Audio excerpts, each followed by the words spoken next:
ये तो पॉज हो देगा। डन। ओके, देखो बच्चों, अब तक क्या हो चुका है अपना एडजस्टमेंट, कहां तक आ चुके हैं अपनी interest on loan. Interest on loan यहां तक एडजस्टमेंट हो चुकी है, तो यहां से आगे जाएंगे, बराबर है।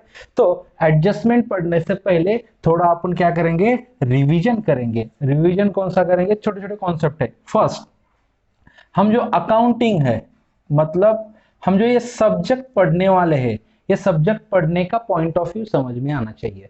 सिर्फ अकाउंट ही नहीं है, हर सब्जेक्ट पढ़ने का पॉइंट ऑफ व्यू आपको समझ में आना चाहिए। तो अकाउंट पढ़ने का पॉइंट ऑफ व्यू ये है कि हम किसके पॉइंट ऑफ व्यू से पढ़ने वाले हैं। तो इधर ध्यान दो, देखो अकाउंट के पॉइंट ऑफ व्यू से business and business man, business and businessman both are different person, both are different person, मतलब बिजनेस एंड बिजनेसमैन दोनों अलग अलग है, और हम अकाउंटिंग करेंगे बिजनेस की। मतलब समझो कि ये बिजनेस है, ये अच्छी तरह से, ये क्या है, शॉप है, ये विंडो है, और यहाँ पे मतलब ये समझो कि बिजनेस है, शॉप है, और ये उसका ओनर है, बिजनेसमैन है। तो हम पूरा का पूरा अपना जो भी थिंकिंग होगा सब सब इस बिजनेस के पॉइंट ऑफ व्यू से होगा, बिजनेस के नहीं, बिजनेसमैन के नहीं। तो बिजनेसमैन से क्यों नहीं, देखो बिजनेसमैन की कितनी भी असेट रहने दो, बिजनेसमैन की कितनी भी लायबिलिटी रहने दो, बिजनेसमैन कितना भी कमाता हो या बिजनेसमैन कितना भी पैसा उड़ाता हो, मतलब एक्सपेंसेस करता हो, तो अकाउंटिंग को कुछ भी उससे लेना देना नहीं है। सिर्फ अकाउंटिंग को लेना देना है बिजनेस से। मतलब बिजनेस कितने एक्सपेंसेस कर रहा है, बिजनेस कितना पैसा कमा रहा है, मतलब उसको कितनी इनकम हो रही है, किसको, बिजनेस को, और बिजनेस की कितनी असेट है और बिजनेस की कितनी लायबिलिटी है, हम सिर्फ बिजनेस के पॉइंट ऑफ व्यू से देखेंगे, बिजनेसमैन के नहीं। मतलब जो भी कुछ आइटम आता है, जो भी कुछ एडजस्टमेंट आती है, तो पहले पॉइंट ऑफ व्यू होना चाहिए बिजनेस क्या है, बिजनेस के रिलेटेड है क्या, अगर बिजनेस के रिलेटेड है तो उसको हम बुक्स में रिकॉर्ड करेंगे। तो बुक्स में रिकॉर्ड करते वक्त क्या है, ये सब एक्सपेंसेस, इनकम, असेट्स और लायबिलिटी है। तो आपको मैंने ऑलरेडी पढ़ा है कि कौन सा आइटम कहां पे जाता है। तो याद रखो, अगर एक्सपेंसेस हो गए तो दिमाग में आना चाहिए कौन सी साइड, डेबिट साइड। क्या बोल रहा हूं मैं, अगर एक्सपेंसेस हो गए तो कौन सी साइड, डेबिट साइड। लेकिन अगर एक्सपेंसेस, डेबिट साइड दो अकाउंट की होती है, किसकी किसकी होती है, फाइनल अकाउंट में बोल रहा हूं, मतलब हर अकाउंट की डेबिट और क्रेडिट साइड होती है, लेकिन फाइनल अकाउंट में जो चैप्टर पढ़ रहे हम उसमें डेबिट साइड दो अकाउंट की होती है, एक तो ट्रेडिंग अकाउंट और दूसरा प्रॉफिट एंड लॉस अकाउंट। ठीक है, समझ में आ रहा है। अगर एक्सपेंसेस डेबिट साइड में रिकॉर्ड हो गए, लेकिन किसके, ट्रेडिंग अकाउंट के debit side, profit and loss account के डेबिट साइड, तो एक्सपेंसेस दोनों अकाउंट के डेबिट साइड में जा रहा है, ऐसा नहीं है बच्चों। ट्रेडिंग अकाउंट के डेबिट साइड में ऑल डायरेक्ट एक्सपेंसेस रिकॉर्ड होंगे, कौन से, ऑल डायरेक्ट एक्सपेंसेस, और प्रॉफिट एंड लॉस अकाउंट के डेबिट साइड में रिकॉर्ड होंगे ऑल इनडायरेक्ट एक्सपेंसेस। डन, समझ में आ रहा है। ओके, तो अगर इनकम होगी तो आपके दिमाग में आना चाहिए इनकम मतलब क्रेडिट साइड। ओके, इनकम मतलब क्रेडिट साइड। जब हम अकाउंट, फाइनल अकाउंट में पोस्टिंग करेंगे, सबसे पहले उस आइटम को, उस एडजस्टमेंट को आइडेंटिफाई करेंगे, दिस इज एक्सपेंडिचर और इनकम और असेट्स और लायबिलिटी। एक्सपेंसेस होगा तो डेबिट साइड में जाएगा, इनकम होगा तो क्रेडिट साइड में जाएगा। क्रेडिट साइड भी यहाँ पे दो अकाउंट की, एक कौन सा अकाउंट, बोलो, ट्रेडिंग अकाउंट, दूसरा कौन सा account, profit and loss account. अगर डायरेक्ट इनकम होगी, क्या बोल रहा हूं मैं, अगर डायरेक्ट इनकम होगी तो ट्रेडिंग अकाउंट के क्रेडिट साइड में, और अगर इनडायरेक्ट इनकम होगी तो प्रॉफिट एंड लॉस अकाउंट के क्रेडिट साइड में। डन, ओके, यस, क्या प्रॉब्लम। तो हम जब आइडेंटिफाई करते हैं एक्सपेंसेस, इनकम, असेट्स, लायबिलिटी, जब असेट्स होगी तो सीधा सीधा असेट साइड। ओके, किसके एसेट साइड होती है, बैलेंस शीट के एसेट साइड। अगर लायबिलिटी होगी तो सीधा सीधा उसके लायबिलिटी साइड में पोस्टिंग होगी, उसका रिकॉर्डिंग होगा। डन। तो आपको दिमाग में आना चाहिए कि हम business and businessman both are different person, हम अकाउंटिंग करने वाले हैं बिजनेस के पॉइंट ऑफ व्यू से। अगर बिजनेस को एक्सपेंसेस होता है तो डेबिट साइड में रिकॉर्ड होगा, बिजनेस को इनकम होती है तो क्रेडिट साइड में रिकॉर्ड होगा, बिजनेस की कुछ असेट होगी तो असेट साइड में रिकॉर्ड होगा, अगर लायबिलिटी होती है तो लायबिलिटी साइड में रिकॉर्ड होगा। डन। ओके, चलो एक कॉन्सेप्ट हो गई जो पूरे 12th के लिए इंपॉर्टेंट है, पूरे 12th अकाउंट के पूरे 12th मतलब पूरे 12th में आपने अकाउंट सब्जेक्ट के जितने भी चैप्टर्स है उस चैप्टर्स के लिए ये इंपॉर्टेंट कॉन्सेप्ट थी। और एक कॉन्सेप्ट इंपॉर्टेंट है, कल भी मैंने पढ़ाया था, पिछले लेक्चर में भी पढ़ाया है और आगे भी मैं पढ़ाऊंगा, रिलेटेड टू करंट ईयर होगा तो रिकॉर्ड इन CY मतलब करंट ईयर।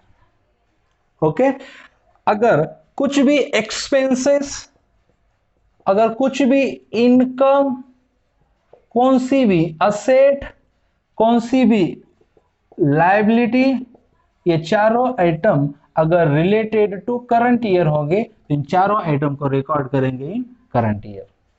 यहां पे ऐसा बोला नहीं एक्सपेंसेस मतलब क्या, एक्सपेंसेस का मीनिंग क्या है, एक्सपेंसेस मतलब क्या, अमाउंट पेड फॉर कंसिडरेशन। क्या बोल रहा हूं मैं, एक्सपेंसेस मतलब क्या, amount paid for consideration, amount paid for consideration. Consideration मतलब क्या, किसी चीज का मुबदला, बदले में, बराबर है। समझो मैंने पेन परचेस किया, पेन के बदले में मैंने कैश दिया तो उसको बोलते हैं एक्सपेंसेस, बराबर है। इनकम मतलब क्या, मनी अर्न, मतलब हम पैसा कमा रहे, एक्सपेंसेस मतलब पैसा जा रहा है, इनकम मतलब पैसा आ रहा है।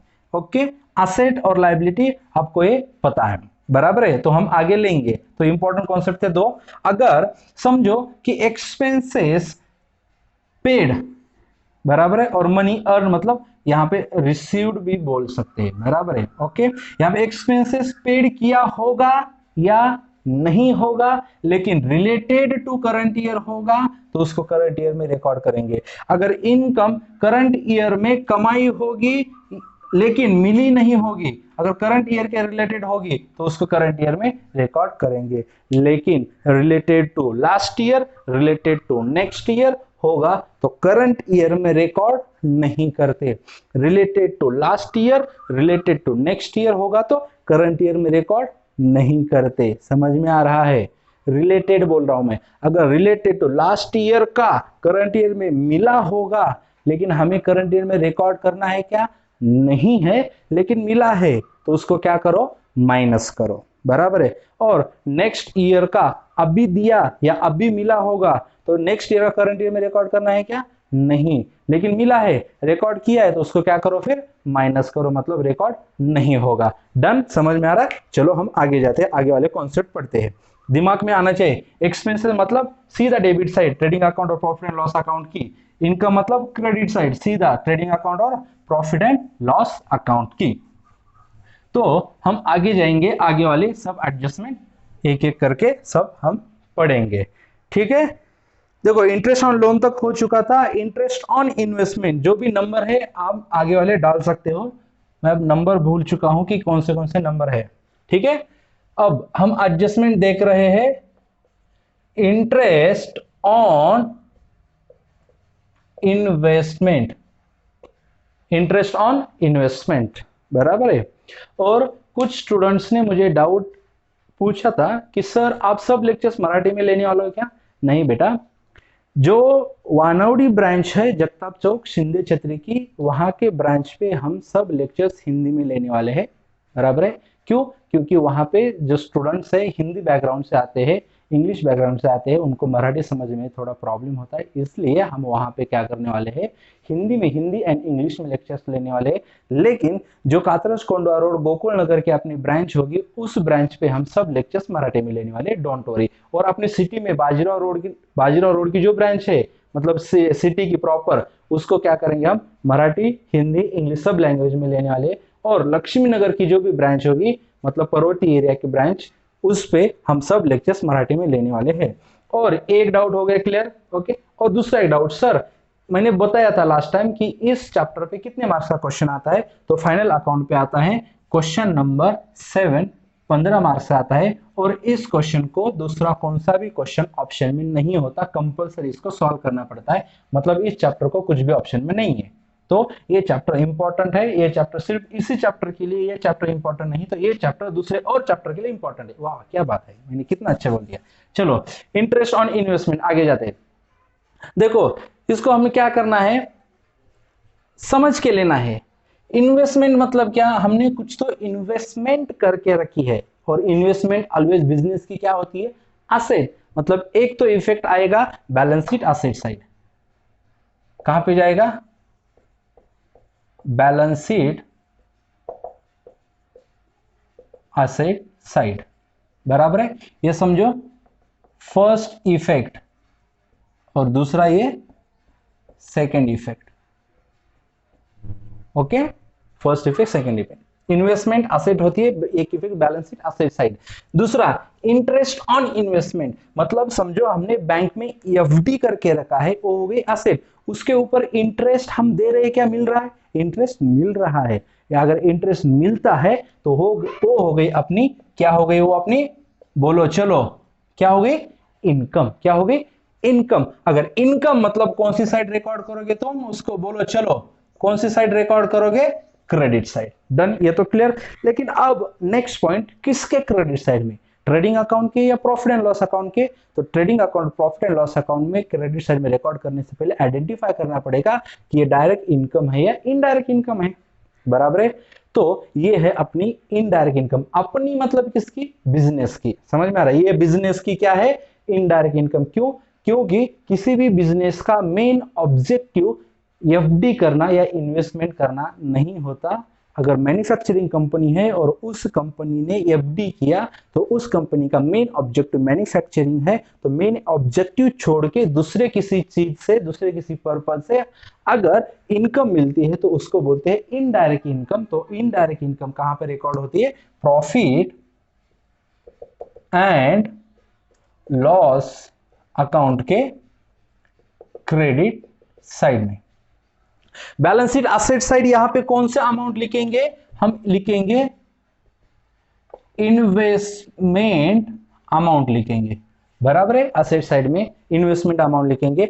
लेकिन हम इंटरेस्ट ऑन इन्वेस्टमेंट पढ़ रहे, तो कॉमन सेंस है बच्चों, अगर हमने बैंक में इन्वेस्टमेंट किया, हमने मतलब किसने, बिजनेस ने अगर बैंक में इन्वेस्टमेंट मतलब एफडी की होगी, तो उस एफडी की अमाउंट तो मिलेगी, एफडी के साथ साथ इंटरेस्ट की भी अमाउंट मिलेगी। तो इंटरेस्ट अमाउंट में, सॉरी इन्वेस्टमेंट के अमाउंट में इंटरेस्ट ऑन इन्वेस्टमेंट का अमाउंट क्या करेंगे, ऐड करेंगे। मतलब ऐड इनटू रेस्पेक्टिव इन्वेस्टमेंट, समझ में आया, ऐड इनटू रेस्पेक्टिव इन्वेस्टमेंट, इतना इजी है। मतलब बहुत सारे कॉन्सेप्ट तो ऐसे क्या है, कॉमन सेंस के ऊपर ही सॉल्व हो जाते हैं, ओके। लेकिन common sense is not a common. तो अगला कॉन्सेप्ट पढ़ते हैं। अगला कॉन्सेप्ट है, इंपॉर्टेंट कॉन्सेप्ट है, इस तरह का प्रेजेंटेशन आपको कहां पे भी नहीं मिलेगा। देखो समझो कॉन्सेप्ट क्या है, goods destroyed by fire, goods destroyed by accident, goods theft, बराबर है। Goods destroyed by fire, accident, theft, stolen. मतलब अपना क्लोजिंग स्टॉक रखा है और वो स्टॉक अगर उसमें फायर लगती है, गुड्स लाते वक्त, गुड्स बिजनेस में लाते वक्त एक्सीडेंट होता है या चोरी हो जाती है, स्टोलन हो जाता है, मतलब ये दोनों का मतलब एक ही है। अगर ऐसा होता है, अगर ये गुड्स का, उसी गुड्स का अगर वो गुड्स इंश्योर्ड होंगे, इंश्योर्ड होंगे मतलब उसका इंश्योरेंस निकाला होगा, मीनिंग क्या है इसका, इसका इंश्योरेंस निकाला होगा, बराबर है, इंश्योर्ड। और नॉट इंश्योर्ड, मतलब इंश्योरेंस निकाला नहीं, उसका इंश्योरेंस निकाला नहीं। सर ऐसा कैसे, क्या होता है इंश्योरेंस? जैसे तुम्हारा लाइफ इंश्योरेंस होता है ना, खुद का लाइफ इंश्योरेंस निकाल, तुम्हारे पापा ने निकाला होगा, पापा को पूछो, लाइफ इंश्योरेंस निकाल देना, LIC। वैसे ही गुड्स का, बिजनेस के एसेट्स का, घर का, हर चीज का इंश्योरेंस होता है। अगर इंश्योरेंस निकाला होगा और इंश्योरेंस नहीं निकाला होगा, दो पार्ट हो गए। मतलब जो गुड्स डिस्ट्रॉय फायर, मतलब goods destroy by fire, accident, theft, stolen हो गए और उस गुड्स का इंश्योरेंस निकाला है, बराबर है, बराबर है। अगर इंश्योरेंस निकाला है तो उस सिचुएशन में इंश्योरेंस की अमाउंट जितनी भी मिलेगी, इंश्योरेंस की अमाउंट जितनी भी रिसीव्ड होगी, वो सीधा लिखी जाएगी कहां पे? Balance sheet asset side. कहां पे लिखी जाएगी? Balance sheet asset side. Okay, समझ में आ रहा है? चलो इसको और थोड़ा दो पार्ट करते हैं। इंश्योर्ड है full insurance amount received. Okay, insurance निकाला है लेकिन उसका पार्ट अमाउंट रिसीव्ड, बराबर है। हैंडराइटिंग दिख रही है? हैंडराइटिंग दिख रही है अच्छी तरह से? हाँ। Okay, done. तो फुल इंश्योरेंस अमाउंट रिसीव्ड है, मतलब देखो यहां पे दो इसके इफेक्ट। ग्रॉस अमाउंट, इसका रिकॉर्डिंग होगा trading account credit side. Trading account कौन सी साइड?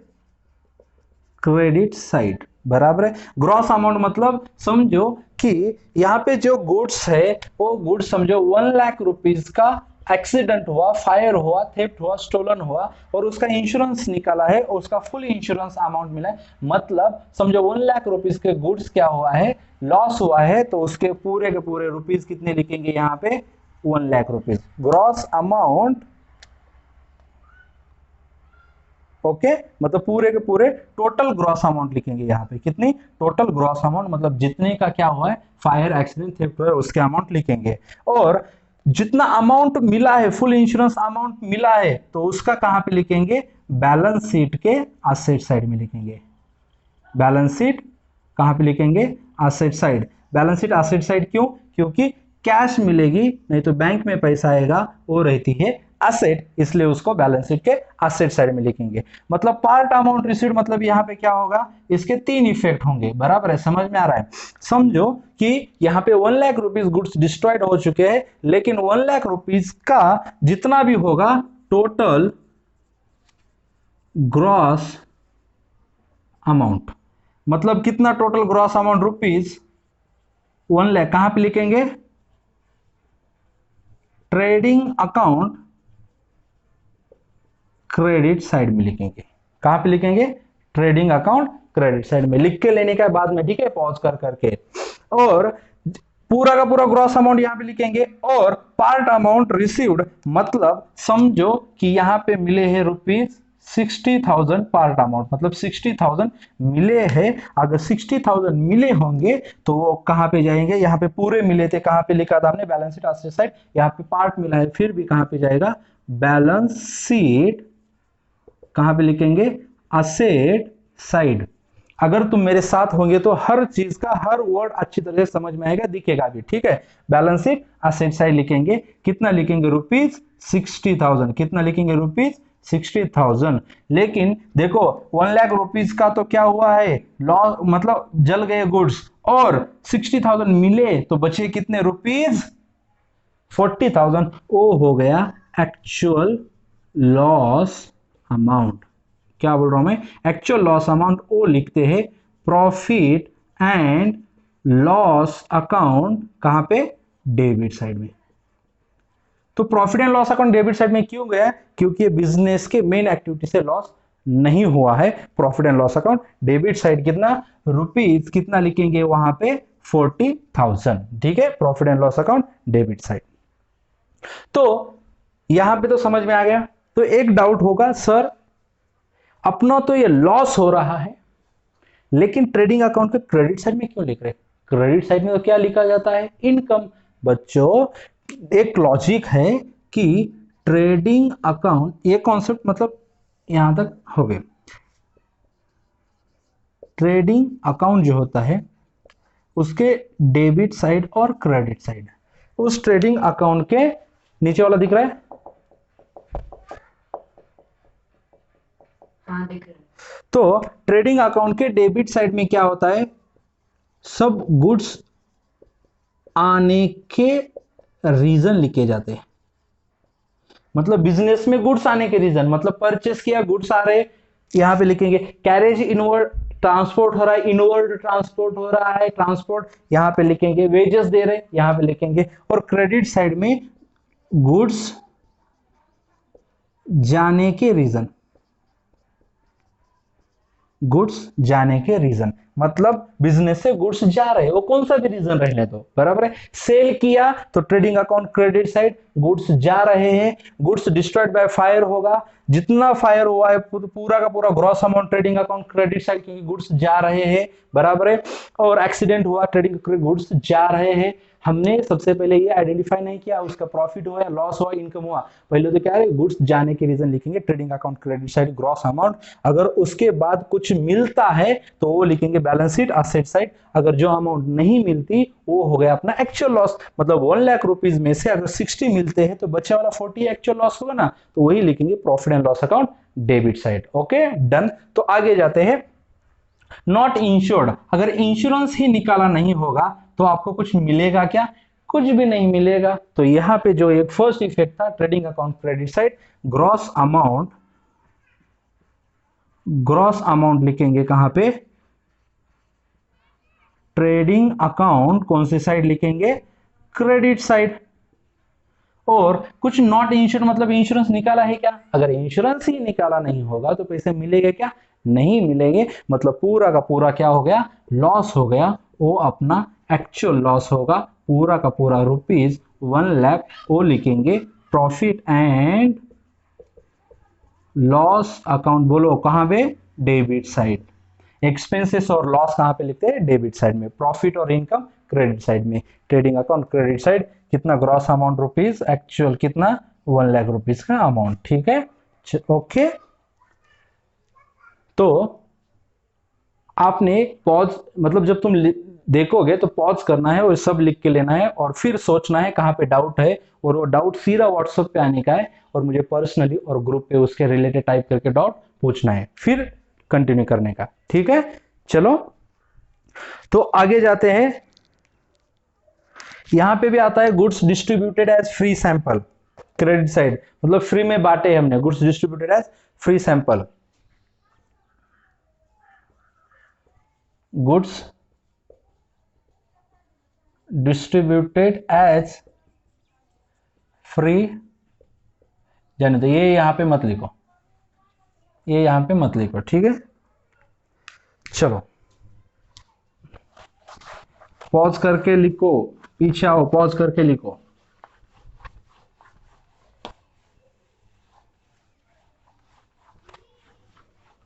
पॉज के लिखा,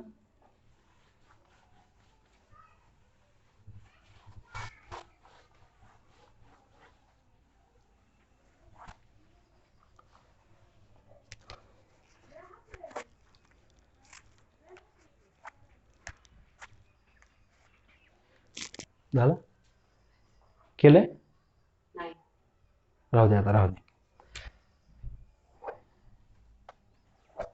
तो नेक्स्ट है goods distributed as free sample, वो ऐसा ही लिखना था।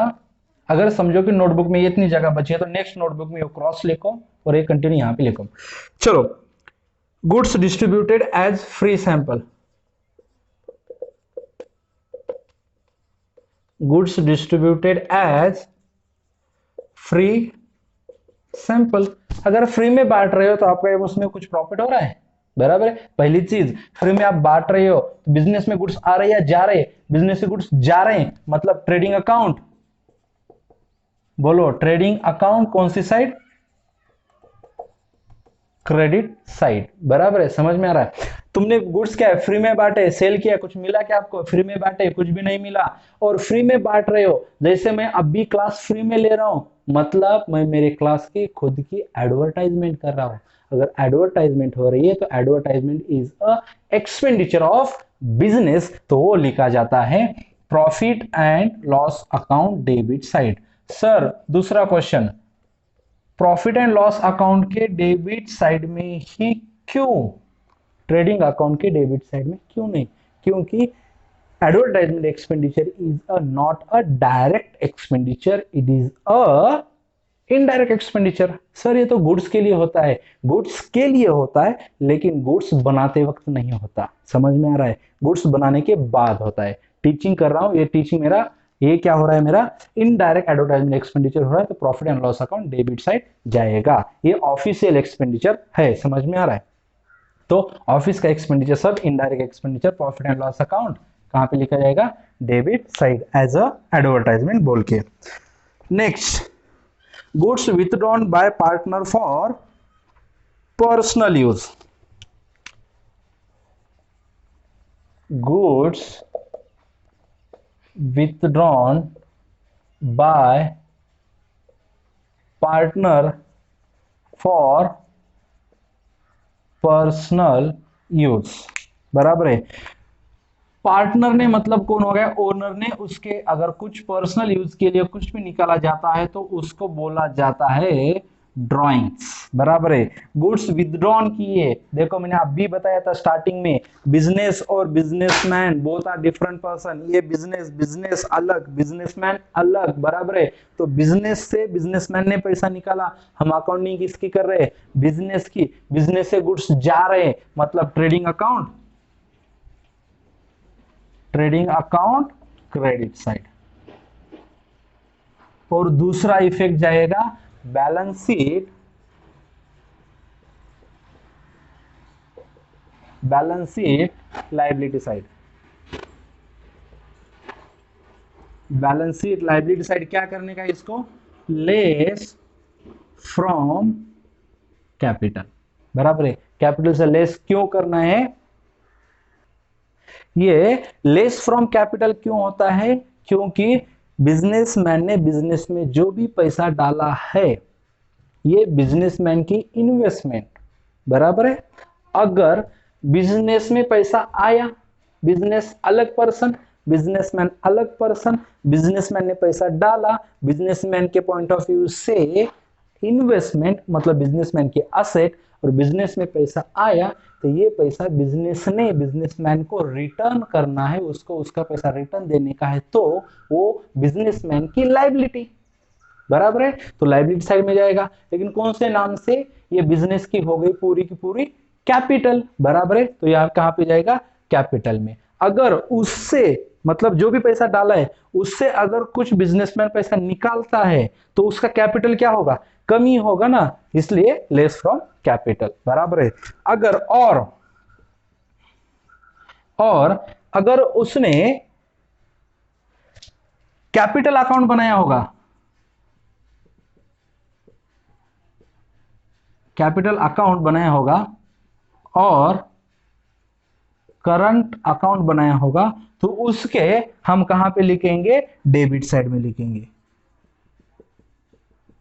बराबर है। सर ये नहीं समझा हमें, capital account, credit account, debit side, ये कुछ भी नहीं समझा ये क्या होता है, और ये मैंने पढ़ाया भी नहीं है।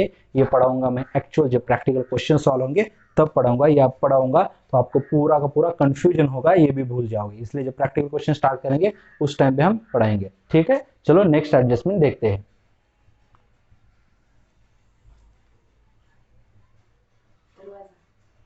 थांब की थोडं वेळ,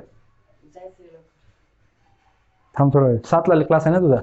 हा 7ला पण आई बोलवायला हं? आई बोलवायला आईला सांग ना मी थोड्या वेळ येतो म्हणून. हा, रागवते. दरवाजा काय करू? दरवाजाच्या पाठीमागे कुलूप असेल, कुलूप लावून जा. हा, चावी घेऊन जा, मी तुला आवाज देतो पुन्हा वरून इथून, हम्म. पुन्हा काढ. हा, आहे का बघा अगोदर.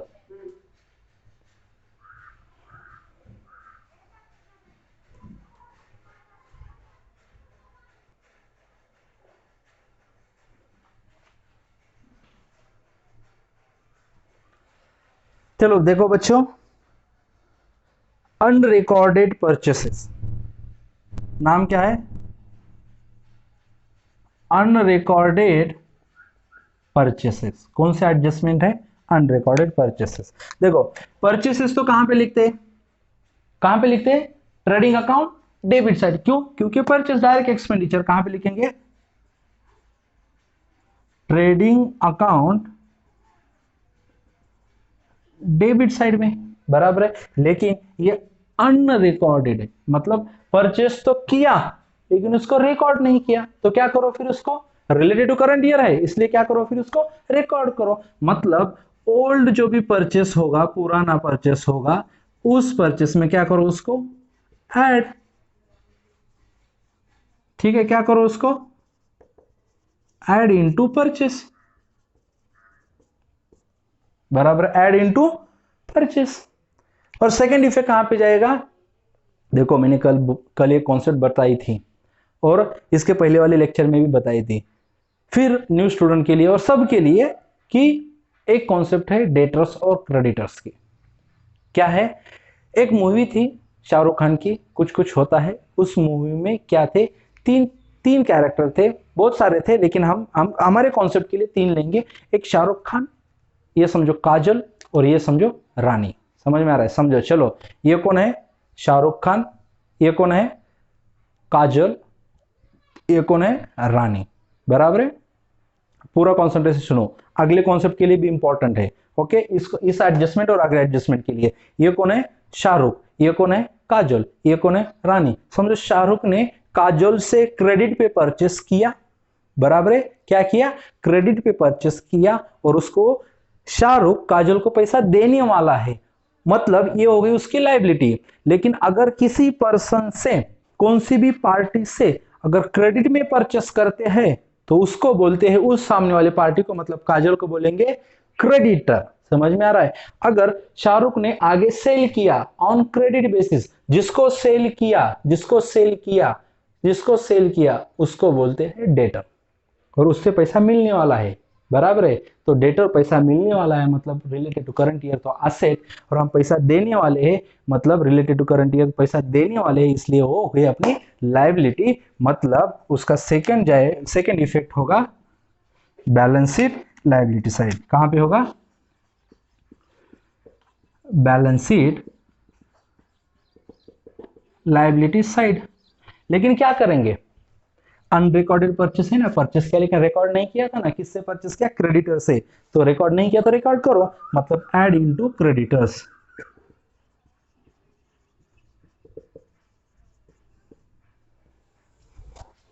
डन. नेक्स्ट, अनरिकॉर्डेड सेल, बराबर है, मतलब सेल किया मतलब क्या, गुड्स बिजनेस से जा रहे हैं, मतलब ट्रेडिंग अकाउंट कौन सी साइड, चलो जल्दी बोलो कौन सी साइड, क्रेडिट साइड. लेकिन ये रिकॉर्ड किए है क्या, नहीं, अनरिकॉर्डेड. तो रिकॉर्ड करो मतलब ऐड इनटू सेल, बराबर है. और अभी मैंने बताया था अगर सेल जिसको करते हैं उसको डेटर बोलते हैं, और डेटर होती है बिजनेस की असेट. तो सेकंड इफेक्ट जाएगा बैलेंस शीट, कहां पे, असेट साइड. तो जैसे अनरिकॉर्डेड परचेस क्रेडिटर में ऐड किया था, वैसे ही अनरिकॉर्डेड सेल असेट साइड में ऐड करेंगे, किसमें, ऐड इनटू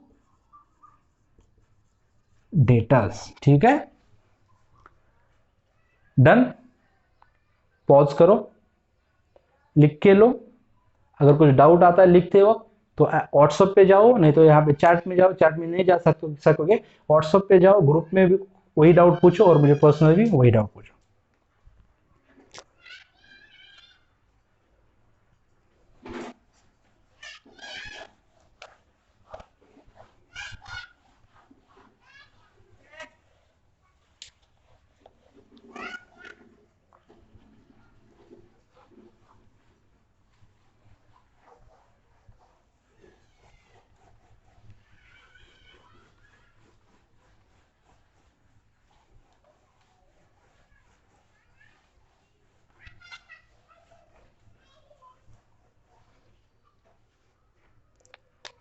देखो अगले जो दो तीन एडजस्टमेंट है ना, उस एडजस्टमेंट के लिए जो दो तीन एडजस्ट उस एडजस्टमेंट के लिए ये कॉन्सेप्ट इंपॉर्टेंट है, ये कॉन्सेप्ट समझ के लो पहले, जो कि 11th की कॉन्सेप्ट है। देखो बहुत सारे कॉन्सेप्ट मैंने 11th के बेसिक बेसिक कॉन्सेप्ट कवर किए, आगे भी करते जाऊंगा। देखो एक्सपेंसेस पिछले वाले लेक्चर में भी मैंने बताए थे, लेकिन अब भी मैं बता रहा हूं। एक्सपेंसेस दो टाइप के होते हैं, एक होता है रेवेन्यू एक्सपेंसेस और दूसरे होते हैं कैपिटल एक्सपेंडिचर। बराबर है। रेवेन्यू एक्सपेंडिचर मतलब क्या? कंसिडरेशन। कंसिडरेशन के बदले में हमने क्या किया? उसका पैसा दिया। बराबर है। तो इसका हमें जो भी बेनिफिट होगा वो होगा शॉर्ट टर्म। क्या होगा? Short term. मतलब उसका जो भी बेनिफिट मिलेगा, जो भी कंसिडरेशन मिलेगा, वो होगा शॉर्ट टर्म, मतलब लेस देन 1 ईयर। बराबर है। मतलब अगर ये मैंने पेन परचेस किया तो पेन मुझे पूरा साल नहीं जाएगा, max to max 1 month, less than 1 year ये एक्सपेंडिचर है, तो उसको बोलेंगे रेवेन्यू एक्सपेंडिचर। और कैपिटल एक्सपेंडिचर मतलब उसका जो भी कंसिडरेशन होगा, उसका जो भी फायदा, उसका जो भी मुबादला होगा, वो हमें लॉन्ग टर्म होगा। कैसा होगा? लॉन्ग टर्म, मतलब more than 1 year. More than 1 year. ये जो माइक परचेस किया ना, ये वाला माइक, बराबर है, ये माइक मुझे सिर्फ 1 महीना चलेगा, 1 साल चलेगा? नहीं, ये 2-3 साल चलेगा, 4-5 साल चलेगा, 10 साल भी चल सकता है। लेकिन अभी फिलहाल ये मोर देन 1 ईयर वो एक माइक मुझे फायदा देने वाला है, इसलिए ये हो गया लॉन्ग टर्म एक्सपेंडिचर। उसको ही बोलते हैं कैपिटल एक्सपेंडिचर। अगर ये मोर देन 1 ईयर मुझे फायदा देगा तो ये हो गई मेरी असेट। क्या हो गई मेरी? ये असेट हो गई। बराबर है, डन। और ये हो गया मेरा एक्सपेंसेस। ये तो एक्सपेंडिचर ही है रेवेन्यू, लेकिन ये रेवेन्यू एक्सपेंडिचर और ये असेट हो गई। अगर असेट है तो उस असेट का पोस्टिंग कहां पे होगा? Balance sheet. कहां पे होगा? Asset side. मतलब ही जो भी कैपिटल एक्सपेंडिचर होगा वो कैपिटल एक्सपेंडिचर के रिकॉर्डिंग होगी बैलेंस शीट असेट साइड। और एक्सपेंडिचर की रिकॉर्डिंग कहां पे होती है? ट्रेडिंग अकाउंट और प्रॉफिट एंड लॉस अकाउंट के डेबिट साइड में। मतलब जो भी रेवेन्यू एक्सपेंडिचर होगा उसकी पोस्टिंग ट्रेडिंग और profit and loss account debit side में होगी। ठीक है। ये कैसे आइडेंटिफाई करोगे? ये एक्सपेंडिचर होता है depends on nature of business. समझो ये बोर्ड मैन्युफैक्चरिंग बिजनेस है, बोर्ड का, बोर्ड बनाने का, तो बोर्ड बनाने की जो मशीनरी होगी वो हो गया capital expenditure balance sheet asset side. और बोर्ड वो मशीनरी अगर रिपेयर कर रहे हो तो वो हो गया अपना रेवेन्यू एक्सपेंडिचर। समझ में आ रहा है? उस मशीनरी पे जो भी काम कर रहा है उस पर्सन को सैलरी दे रहे हैं, हर महीने की सैलरी दे रहे हैं। बराबर है। सैलरी देके उसी महीने का मुबादला ले रहे हैं, वो हो गया अपना रेवेन्यू एक्सपेंडिचर। ये जाएगा profit and loss account debit side. नहीं तो ट्रेडिंग अकाउंट डेबिट साइड, सीधा गुड्स के ऊपर काम कर रहा है इसलिए ट्रेडिंग अकाउंट डेबिट साइड। समझ में आ रहा है? एक ही ध्यान रखो, less than 1 year, more than 1 year. More than 1 year फायदा मिल रहा है तो उस एसेट होती है balance sheet asset side. Less than 1 year फायदा मिल रहा है तो trading and profit and loss account debit side. बराबर है। ये कॉन्सेप्ट लिख के लो, पॉज करो, लिख के लो। अगर डाउट होगा तो व्हाट्सएप पे जाओ, वहां पे टाइप करके क्वेश्चन पूछो।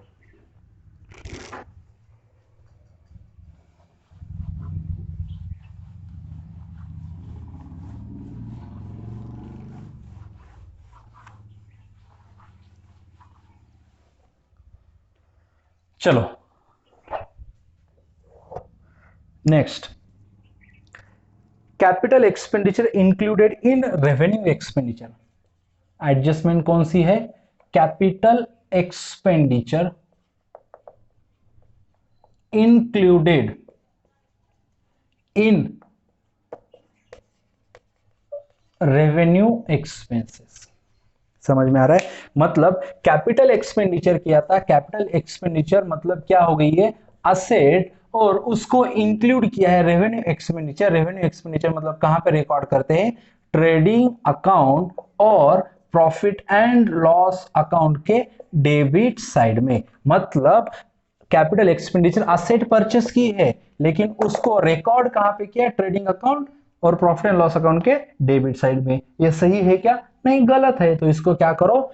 सुधारो। तो फर्स्ट इफेक्ट होगा, बताओ, कॉमन सेंस बोलो, ट्रेडिंग अकाउंट और प्रॉफिट एंड लॉस अकाउंट क्या करोगे, डेबिट साइड में लिखोगे।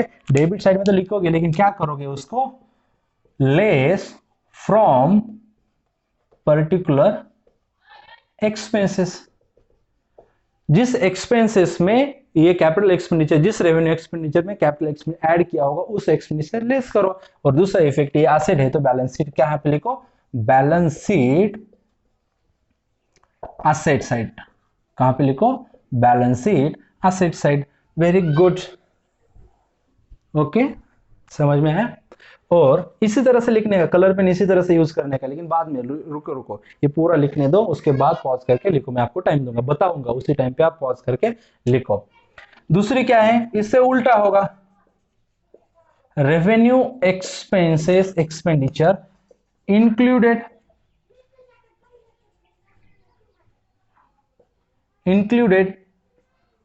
In capital expenditure. मतलब रेवेन्यू एक्सपेंडिचर कहां पे रिकॉर्ड किया जाता है, ट्रेडिंग अकाउंट और प्रॉफिट एंड लॉस अकाउंट के डेबिट साइड में रिकॉर्ड करना चाहिए, लेकिन इंक्लूडेड, लेकिन रिकॉर्ड किया है कैपिटल एक्सपेंडिचर में, मतलब बैलेंस शीट के असेट साइड में रिकॉर्ड किया उसको। तो क्या करो, इसको इसकी मतलब जो गलती हो चुकी है उस गलती को सुधारो। मतलब फर्स्ट इफेक्ट हो जाएगा, क्या करो, असेट से माइनस करोगे, मतलब balance sheet asset side.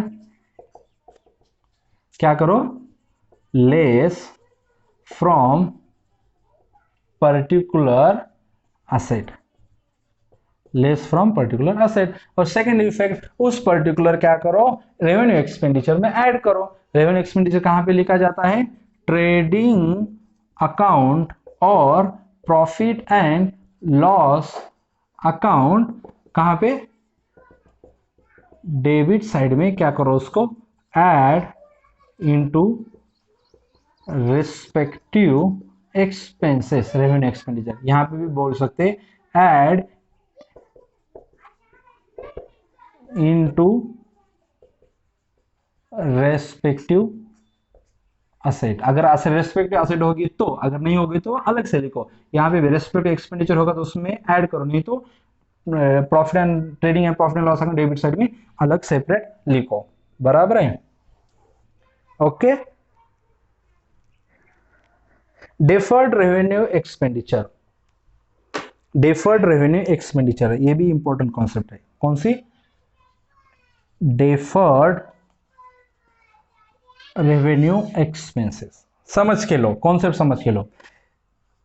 That is example, that is example, advertisement expenses of rupees 5 lakh for 5 year. बराबर है, समझ के लो। मतलब अभी करंट ईयर में अभी 5 लाख रुपीस का एक्सपेंडिचर 5 साल के लिए किया है। बराबर है, मतलब करंट ईयर में, करंट ईयर के साथ साथ नेक्स्ट 4 ईयर का भी एक्सपेंडिचर करंट ईयर में ही किया है। लेकिन रिलेटेड टू करंट ईयर है क्या, नहीं है, समझ में लो। नेक्स्ट 4 ईयर का क्या है, रिलेटेड टू करंट ईयर का, करंट ईयर में रिकॉर्ड करेंगे। मतलब कहां पे, प्रॉफिट एंड लॉस अकाउंट, कहां पे, डेबिट साइड। बराबर है, कितना, करंट ईयर का रुपीज 1 लाख, 5 साल के लिए 5 लाख, मतलब हर साल के लिए 1 लाख। तो करंट ईयर का, करंट ईयर में 1 लाख रुपीज, और बचे वाले नेक्स्ट ईयर के एक्सपेंडिचर जो भी होगा करंट ईयर में किया है, लेकिन करंट ईयर की कैश गई है, और कैश होती है बिजनेस की असेट, इसलिए सेकंड इफेक्ट जाएगा बैलेंस शीट असेट साइड, लेकिन कितने रुपीस का, रिमेनिंग 4 लाख रुपीज। और फिर सेकेंड ईयर में profit and loss account debit side 1 lakh rupees, और बैलेंस शीट सेकेंड ईयर में बैलेंस शीट के एसेट साइड में 3 लाख रुपीज। बराबर है, समझो ये फर्स्ट ईयर है।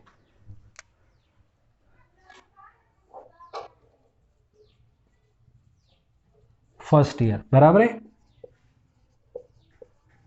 सेकेंड ईयर में, सेकेंड ईयर में कितना लिखोगे प्रॉफिट एंड लॉस अकाउंट के डेबिट साइड में? ₹1,00,000। और बैलेंस शीट के एसेट साइड में कितना लिखोगे? ₹3,00,000, बराबर है। फिर थर्ड ईयर में कितना लिखोगे यहाँ पे? ₹1,00,000। यहाँ पे मतलब प्रॉफिट एंड लॉस अकाउंट के डेबिट साइड में एज एडवर्टाइजमेंट, और बैलेंस शीट के एसेट साइड में ₹2,00,000। मतलब फर्स्ट ईयर में ₹5,00,000 में से ₹1,00,000 का करंट ईयर का यूटिलाइजेशन किया, बचे वाले ₹4,00,000 करंट ईयर की असेट। और सेकंड ईयर में ₹1,00,000 का फायदा लिया एडवर्टाइजमेंट बोल के, लेकिन वो ₹1,00,000 ₹5,00,000 में से नहीं, बचे वाले ₹4,00,000 में से, इसलिए यहाँ पे ₹1,00,000। फिर यहाँ पे थर्ड ईयर में ₹1,00,000 का, बचे वाले ₹3,00,000 में से बचे ₹2,00,000 थर्ड ईयर की असेट। फिर फोर्थ ईयर में ₹1,00,000 और बचे वाले फोर्थ ईयर में 1,00,000। और फिर फिफ्थ ईयर में कितना? ₹1,00,000। और फिफ्थ ईयर में एसेट रहेगी 0। कितनी रहेगी? 0, बराबर है। तो सर एसेट का एक संबंधी यहाँ पे क्यों आया डेफर्ड एक्सपेंडिचर? तो जो भी हर साल थोड़ा थोड़ा उसका यूज ले रहे हो, उसका फायदा ले रहे हो, उसको भी बोलते हैं deferred revenue expenditure. Deferred revenue expenditure, deferred revenue expenditure, उसका फायदा तो हर साल विद इन 1 ईयर में रेवेन्यू मिलता है, लेकिन एक ही डेफर्ड मतलब एक ही साथ किया जाता है पैसा, मतलब पूरा एक्सपेंडिचर, उसको बोलते हैं डेफर्ड रेवेन्यू एक्सपेंडिचर। ये है अपनी एडजस्टमेंट, और ये एडजस्टमेंट थोड़ी सी दिल है कि मानता नहीं रिलेटेड है। और इस एडजस्टमेंट को जब प्रैक्टिकल एक्चुअल क्वेश्चन सॉल्व करेंगे, चालू करेंगे, उस टाइम के उसको क्या करेंगे, हम फिर से रिवीजन करेंगे। तो पॉज करो, इसको अच्छी तरह से लिख के लो, अगर डाउट होता है तो व्हाट्सएप पे आओ और वहां पे मुझे क्वेश्चन पूछो। और सर आप बोल रहे हो कि क्वेश्चन पूछो, उसका डाउट सॉल्व कब होगा? उसका डाउट सॉल्विंग होगी नेक्स्ट लेक्चर में, ठीक है?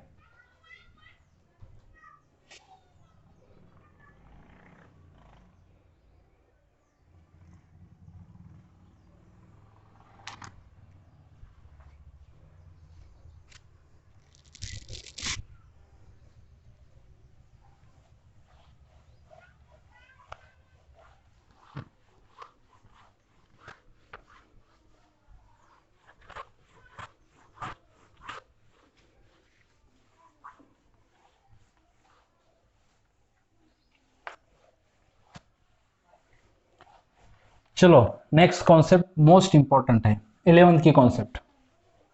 कब की? 11th की कॉन्सेप्ट। अब 12th में उस रेफरेंस लेने वाले हैं। देखो कॉन्सेप्ट क्या है, पहले कॉन्सेप्ट फिर एडजस्टमेंट, पहले कॉन्सेप्ट फिर एडजस्टमेंट। कॉन्सेप्ट ये है,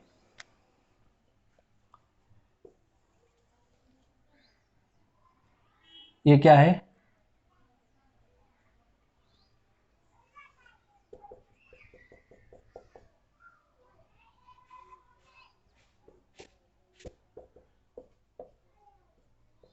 ये क्या है? ये सूरज, ये डोंगर, यहां से नदी बह रही है, बराबर है, ओके। तो ये नदी बह रही है, तो इस नदी के किनारे ना, नदी के किनारे शूटिंग चल रही थी। किसकी शूटिंग चल रही थी? महाभारत। किसकी? महाभारत। किसकी? महाभारत। अगर महाभारत बोलोगे तो अवश्य वहां पे आएगा श्री कृष्ण, और जहां पे श्री कृष्ण होंगे वहां पे राधा होगी ही होगी, मतलब। और यहाँ पे शूटिंग चल रही थी नदी के किनारे, किसकी? महाभारत की, राधा और कृष्ण थे। इसी जहां पे शूटिंग चल रही थी उस नदी के किनारे थोड़े नजदीक एक फैक्ट्री थी, बराबर है। क्या थी? एक फैक्ट्री थी, और वो फैक्ट्री थी किसकी? कृष्णा की। किसकी थी? कृष्ण बोलो, कृष्ण बोलो, एक ही है, उसकी फैक्ट्री थी, बराबर है। फिर इस कृष्ण के फैक्ट्री में राधा गई। कौन गई? ये कौन है? राधा फैक्ट्री में गई। और फिर फैक्ट्री में जाने के बाद कृष्ण को राधा बोली कृष्ण को, हे कृष्णा, हमने सुना है कि आपकी फैक्ट्री यहाँ पे नजदीक पे है।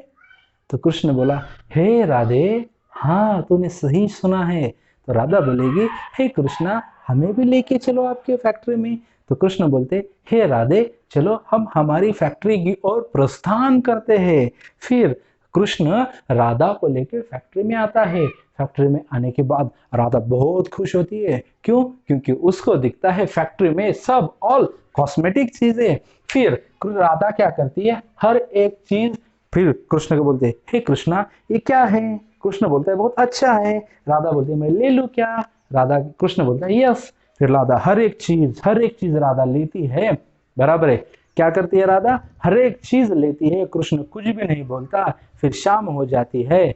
फिर शाम होने के बाद कृष्ण के घर, राधा के घर। कृष्ण फ्रेश हो जाता है। फ्रेश होने के बाद ऐसे बेड पे लेटने के बाद मोबाइल लेता है और राधा को क्या करता है, एसएमएस भेजता है और राधा को बोलता है राधा तेरा बिल हो गया ₹50,000। क्या हो गया? बिल ₹50,000। देखो यहां पे एक चीज क्लियर करो। अब इससे राधा ने परचेस किया तो राधा के लिए ये बिजनेस कौन है? डेटर है। बराबर है, सॉरी क्रेडिटर है। और बिजनेस ने राधा को सेल किया तो बिजनेस के लिए राधा कौन है? डेटर है। दो चीजें क्लियर। एक तो राधा ने क्या किया, क्रेडिट पे परचेस किया। बराबर, क्रेडिट पे परचेस किया तो इसके पॉइंट ऑफ व्यू से इसने बिजनेस ने, कृष्ण ने मतलब इस फैक्ट्री ने जिसको सेल किया राधा को, वो हो गई राधा इसकी डेटर। और राधा ने जिससे परचेस किया वो बिजनेस इसका हो गया क्रेडिटर। डन? समझ में आ रहा है? यस। फिर राधा को तो ये समझ डाला। फिर राधा ने कृष्ण को बोला हे कृष्ण तू तो बहुत एपिसोड काम करके आया है बचपन से। बराबर है, बराबर है। तो तुझे बहुत पैकेज है, तुझे पैसा भी बहुत मिलता है। लेकिन कृष्ण मेरे पास पैसा नहीं रे, मैं पैसा नहीं दे सकती। तो कृष्ण क्या बोलता है, पैसा तो चाहिए चाहिए, बिजनेस अलग और अपनी फ्रेंडशिप अलग। अगर तुझे ये फ्रेंडशिप ऐसी ही बरकरार रखनी है तो तुझे क्या करना होगा, अपनी फ्रेंडशिप अलग रखनी होगी और बिजनेस अलग रखना होगा। इसलिए बिजनेस के जगह पे बिजनेस, तो मुझे पैसा चाहिए ही चाहिए। फिर राधा बोलती है कृष्ण मेरे पास पैसा नहीं रे। क्या बोलती है? मेरे पास पैसा नहीं रे। कृष्ण बोलता है पैसा चाहिए चाहिए। तो यहाँ पे एक कॉन्सेप्ट आती है। तो ये है कौन? राधा मतलब कौन? डेटर। और ये कौन है? फैक्ट्री। मतलब एक समझो बिजनेस है। किसका? कृष्ण का। ओके, ये है क्रेडिटर। बराबर है। तो कृष्ण क्या बोलता है राधा को, हे राधा अगर तू अभी पैसा नहीं दे सकती तुझे तो मैं पैसा छोड़ूंगा ही नहीं। नहीं अभी नहीं दे सकती तो मैं तुझे क्या करता हूं, कुछ समय देता हूं। तो फिर क्या करता है कृष्ण, क्या करता है, एक लेटर बनाता है। बराबर है। उस लेटर के ऊपर कितने रुपीस का परचेस किया, बराबर है, और रुपीस डालेगा, अमाउंट डालेगा। क्या डालेगा उसके ऊपर? एक अमाउंट डालेगा। उसके ऊपर कितने दिन के बाद देने वाला है वो पीरियड डालेगा, और कितना वो इंटरेस्ट लेने वाला है, लेट मिलेंगे ना, वो सब डालेगा, इंटरेस्ट डालेगा, एक लेटर बनाएगा। वो लेटर क्या करेगा, डेटर्स को देगा, बराबर राधा को देगा। और उस डेटर्स के अगेंस्ट कृष्ण को मतलब क्रेडिटर्स को पैसा मिलने वाला है। इसको इंग्लिश में क्या बोलते हैं? बिल बोलते हैं। बराबर है, बराबर है। तो इन बिल के अगेंस्ट में किसको पैसा मिलने वाला है? बिजनेस को। तो रिसीवेबल है। तो इसके पॉइंट ऑफ व्यू से ये बिल हो गया बिल्स रिसीवेबल। और ये बिल, ये पैसा देने वाले हैं, बराबर, ये इसको देने वाला है मतलब पेएबल है। तो ये बिल डेटर मतलब राधा के पॉइंट ऑफ व्यू से हो गया बिल्स पेएबल। समझ में? सर कुछ भी नहीं समझा, आपने बहुत कंफ्यूज किया। ठीक है, आप एक जगह पे कंफ्यूज हो गए। ये क्रेडिटर डेटर मुझे 101% पता है, मुझे इतने सालों का टीचिंग का एक्सपीरियंस है। और जो कंफ्यूज नहीं हुए, वेल आपका आईक्यू है।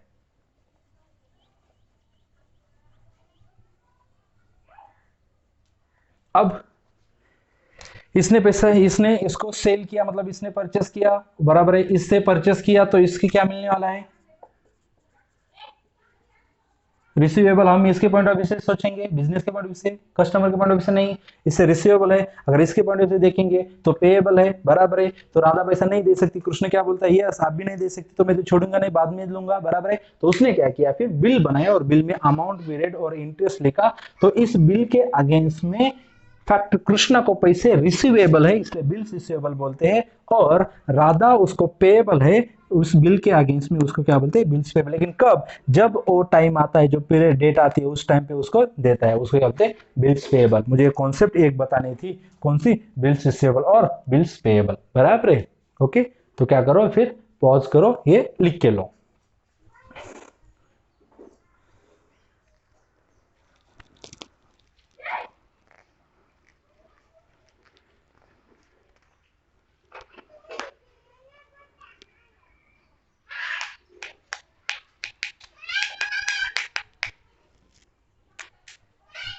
ये बिल्स रिसीवेबल क्या है, असेट है। बिल्स पेएबल क्या है, लायबिलिटी है।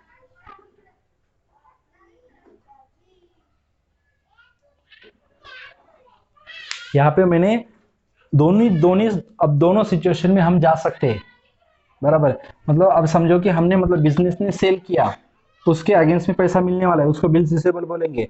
और इसको सेल किया तो ये डेटर भी एसेट और बिल्स रिसीवेबल भी एसेट हो गई। फिर समझो कि हमने हमने मतलब बिजनेस ने परचेस किया, तो उसके अगेंस्ट पैसा देने वाला है, बिल्स पेएबल क्या हो गए, लायबिलिटी। और जिसको हम पैसा देने वाले हैं, जिससे परचेस किया, वो क्रेडिटर, वो भी लायबिलिटी। समझ में आ रहा है क्या, मतलब क्रेडिटर भी लायबिलिटी और बिल्स पेएबल भी लायबिलिटी, डेटर्स एसेट और बिल्स रिसीवेबल भी एसेट। समझ में आया, ओके। चलो लिख के लो।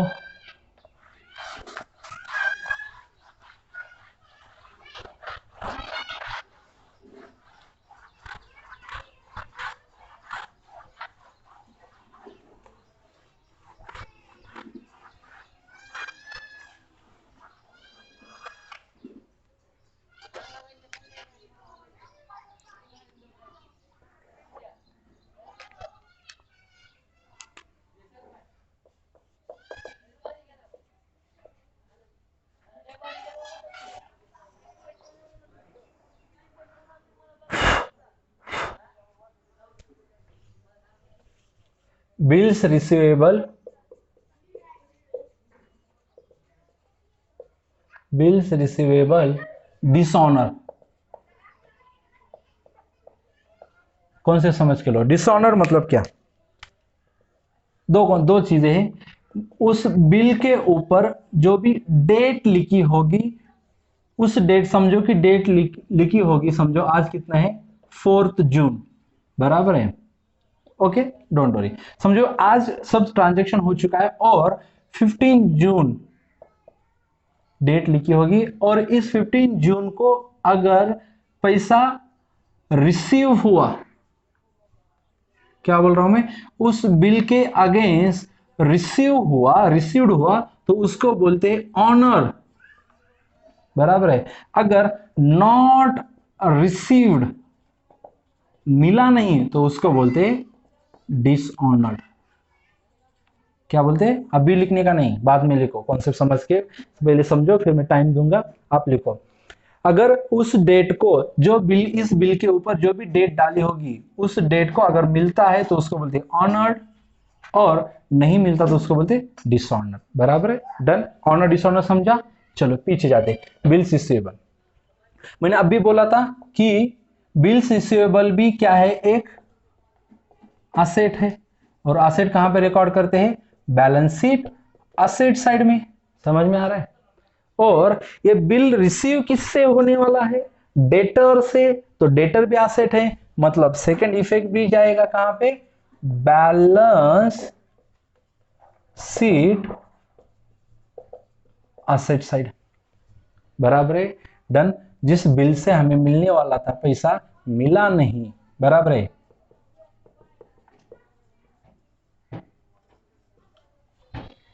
बराबर है, एसेट है, बिल रिसीवेबल भी एसेट है। और अपनी डेटर भी असेट है। समझ में आया यहां तक? तो हमें बिल्स रिसीवेबल के अगेंस्ट से पैसा मिलने वाला था, लेकिन मिला क्या? डिसऑनर, मतलब नहीं मिला। तो उससे क्या करो फिर? लेस फ्रॉम बी आर, मतलब बिल्स रिसीवेबल। अगर पैसा नहीं, उस डेट को भी पैसा नहीं मिला, तो हम कस्टमर को छोड़ेंगे क्या? नहीं, उसको क्या बोलेंगे? तो बाद में दे। मतलब फिर क्या होगा? इस डेटर में ऐड होगा। डेटर मतलब ये कौन है? बिजनेस के कस्टमर है। मतलब हम छोड़ेंगे नहीं, यहां से लेस होगा, ये एसेट कम होगी तो अपनी ये एसेट दिखेगी। समझ में आ रहा है क्या? मतलब अल्टीमेटली हमको मिलने वाला ही है। हमको मतलब इसको, बिजनेस को। Very good. चलो अब बिल्स पेबल डिसऑनर्ड। डिसऑनर तो मैंने आपको बताया था। बिल्स पेबल मतलब क्या? समझो कि हमने किसी से क्रेडिट पे परचेस किया, और जिससे क्रेडिट पे परचेस किया उसको क्या है? वो क्या है? उसको क्या बोलते हैं? क्रेडिटर। और क्रेडिटर क्या है? बिजनेस की लायबिलिटी। और बिल्स पेएबल भी क्या है? लायबिलिटी। मतलब दोनों इफेक्ट जाएंगे बैलेंस शीट लायबिलिटी साइड। तो फर्स्ट इफेक्ट जाएगा बैलेंस शीट लायबिलिटी। याद रखो, बिल्स रिसीवेबल कब बनता है? क्रेडिट सेल के टाइम पे। और बिल्स पेएबल कब बनता है? Credit purchase. और क्रेडिट सेल मतलब डेटर, और क्रेडिट परचेस मतलब क्रेडिटर। समझ में आ रहा है? ओके। लायबिलिटी साइड कौन सा? कौन? क्रेडिटर। लायबिलिटी साइड कौन? Sorry, bills payable.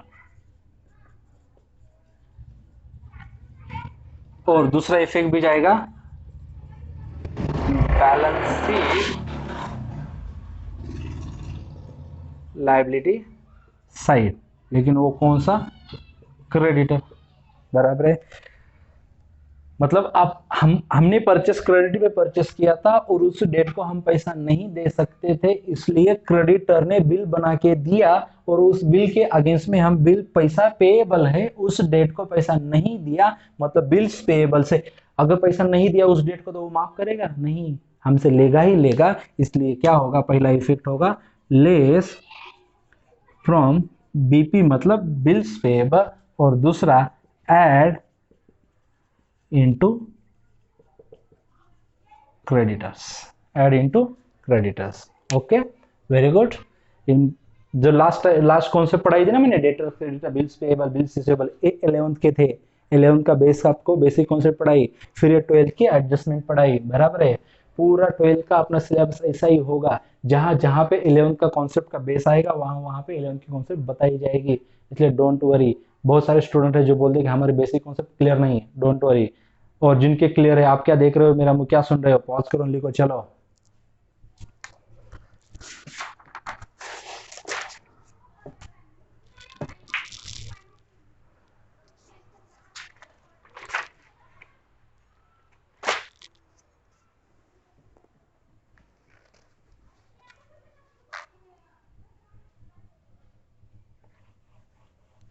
पॉज करो, पॉज करो, पॉज करो।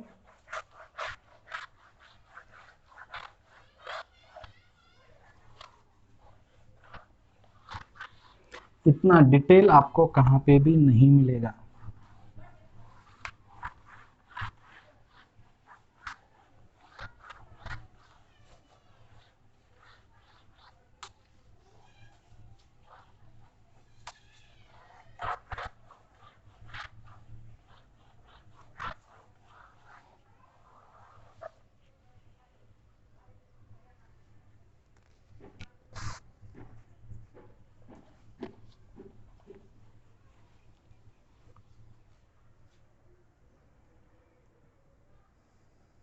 अब आगे जो एडजस्टमेंट है, एक एडजस्टमेंट आपके 12th के बुक में नहीं, वो भी पढ़ाऊंगा, उसके ऊपर क्वेश्चन आते हैं। आप भी गए लास्ट ईयर में, लास्ट टू लास्ट, मतलब कभी तो आ गए लास्ट 10 ईयर्स में।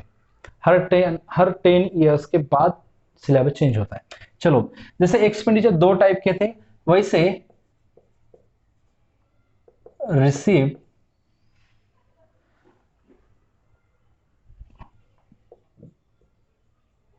दो टाइप के होते हैं, बराबर है। एक होता है रेवेन्यू रिसीट, बराबर है, और एक होता है कैपिटल रिसीट, बराबर है। रेवेन्यू रिसीट मतलब क्या, शॉर्ट टर्म, और कैपिटल रिसीट मतलब क्या, लॉन्ग टर्म। और शॉर्ट टर्म अभी के अभी पैसा मिला मतलब वो क्या हो गया अपनी इनकम, मतलब वो रिसीट हो गई। और लॉन्ग टर्म के लिए मिल रहा है पैसा, रिसीट मतलब पैसा आ रहा है, वो शॉर्ट टर्म के लिए आ रहा है तो हो गई इनकम रिसीट, और उसको बोलेंगे इनकम भी बोल सकते हैं, बराबर है। अगर इनकम है, रिसीट है, तो कहां पे लिखी जाएंगी, क्रेडिट साइड में। लेकिन किसकी क्रेडिट साइड, ट्रेडिंग अकाउंट और profit and loss account. Capital long term के लिए बिजनेस को मिल रहा है तो वो होता है बिजनेस का लायबिलिटी। क्या होती है वो, बिजनेस की लायबिलिटी है, और लायबिलिटी लिखी जाती है बैलेंस शीट लायबिलिटी साइड, बराबर है। वेरी गुड, समझ में आ रहा है। लॉन्ग टर्म के लिए मतलब क्या, अगर बिजनेसमैन ने बिजनेस में पैसा डाला होगा स्टार्टिंग में, कैपिटल भांडवल, वो होता है बिजनेस का लायबिलिटी। अगर बिजनेस ने क्या किया, बैंक से लोन लिया 3-4 साल के लिए, वो भी लॉन्ग टर्म है, वो भी क्या हो गई बिजनेस की लायबिलिटी। और मतलब कैपिटल रिसीट वो क्या हो गई बिजनेस की लायबिलिटी। रेवेन्यू रिसीट बिजनेस की income, trading and profit and loss account, credit side. Done, okay. Pause pause pause pause लिखो, डाउट आता है तो व्हाट्सएप पे जाओ।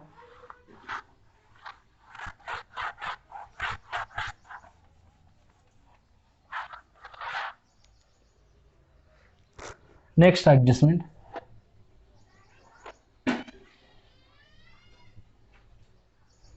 revenue receipt included in capital receipt.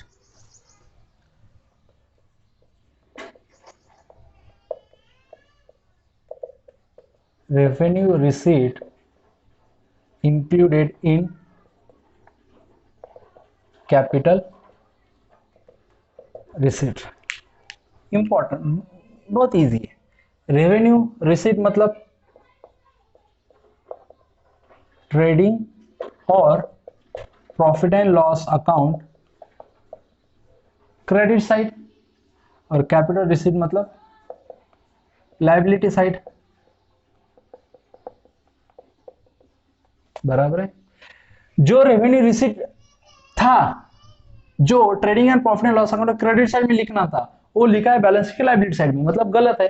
तो क्या करो फिर, गलती सुधारो। फर्स्ट इफेक्ट होगा बैलेंस शीट लायबिलिटी साइड, क्या होगा,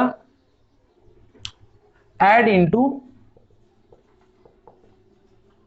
नहीं सॉरी, इंक्लूड किया है ना, तो क्या करो सुधारो, मतलब लेस फ्रॉम रेस्पेक्टिव लायबिलिटी। और दूसरा इफेक्ट कहां पे जाएगा, ट्रेडिंग अकाउंट और profit and loss account credit side, क्या करो उसको, add into respective income. Done, समझ के लो, बाद में लिखो, कुछ लिख रहे होंगे रुको, बाद में लिखो, समझ के लो पहले। डन, तो इससे क्या होगा, उल्टा होगा। मतलब क्या, कैपिटल रिसीट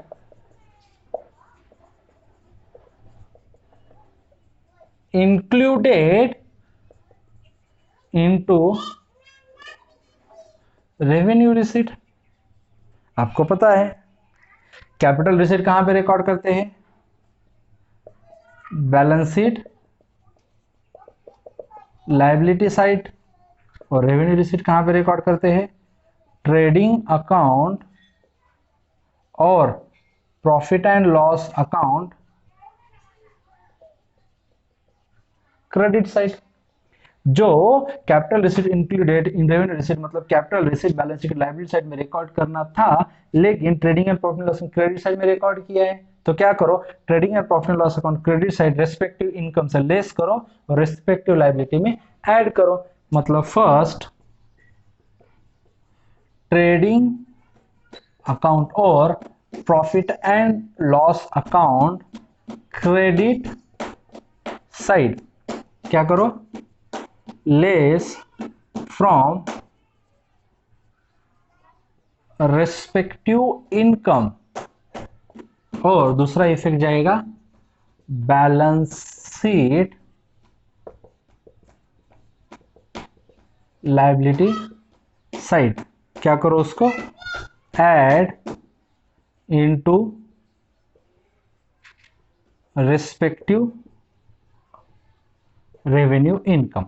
अगर रेस्पेक्टिव रेवेन्यू इनकम नहीं होगी तो उसको separately add into respective liability.